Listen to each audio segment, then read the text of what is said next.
দেহ ব্যবসা সব জায়গায় চলে ভাই, কইলে আপনারা খারাপ পাবেন। আসলে নেপালি, ইন্দোনেশিয়া, ফিলিপিনি, ইন্ডিয়ান, বাংলাদেশি কইলাম না, কারণ এই দুই জায়গার মানুষ 1% আছে খারাপ মানুষ। এই জায়গায় এসে না দেহ ব্যবসা করতেছে। খালি এই জায়গা না, জায়গার নাম আমি কইলাম না, গাল কাউন্ট্রিতে বহুত জায়গায় তাদের বিজনেস কি জানেন, 90% মানুষ এরকম খারাপ কাম করে। আচ্ছা আপনি কনসে আপনি আসছেন প্রবাসে 5 বছর ধরে, কিছু মানে 3 বছর ধরে, কিছু মানে 10 বছর ধরে, এতদিন পরে থাইকে নিয়েও আপনি এই প্রবাসে 16 পুরো নিয়ে ঘুরে হারতেছেন না, 17 পুরো কিনে হারতেছেন না। তারা ফিলিপিনি, নেপালি, ইন্দোনেশিয়া তারা 1 মাস পরে, তারা 2 মাস পরে আইসা নিয়ে 17 পুরো ম্যাক্স কিনে 500 দিনার দিয়ে। কেমন করে কিনে?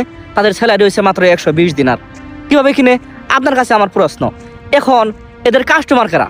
মেন পয়েন্ট, এদের কাস্টমার হয়েছে আপনার মতো আমার মতো এই বেহুদারা।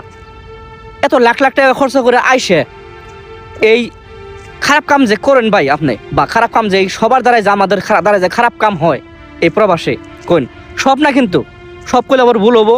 এই প্রবাসে বহুত ভালো মানুষ আছে ভাই আমাদের মধ্যে।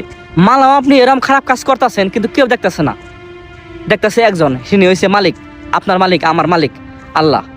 এরকম খারাপ কাজ করেন, আপনার কি মরার চিন্তা করেন না? আপনি কি মরবেন না? না খুদার করে আপনি বাইন্দা আছেন, আপনি একবারে মরবেন না, বুঝেন নাই?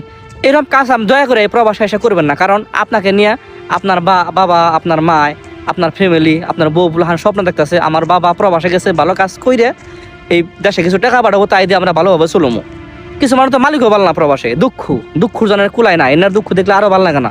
তার মধ্যে যে আপনারা এইসব কাজগুলো করেন, সবে না কিন্তু সবগুলো বিলকুল বলবো। আমি আবার কইতাছি, বহুত মানুষ, আমি কাস্টমার দেখে বলে কই, আমার কাছে প্রমাণ আছে বলে আমি আপনাদেরকে বলতে পারতাছি। গতিকে এইসব কাজের থেকে বিরত থাকেন। এইসব মেয়েদের পালায় পড়বেন না ভাই। ফিলিপিনি, নেপালি, ইন্দোনেশিয়া এনার পালায় পড়লে আপনার লাইফটা ধ্বংস হয়ে যাবো গা।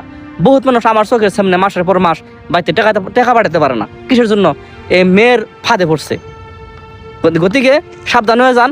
আর ভিডিওটা যদি আমার কথায় কেউ খারাপ লেগে থাকে, অবশ্যই কেউ খারাপ পাবেন না।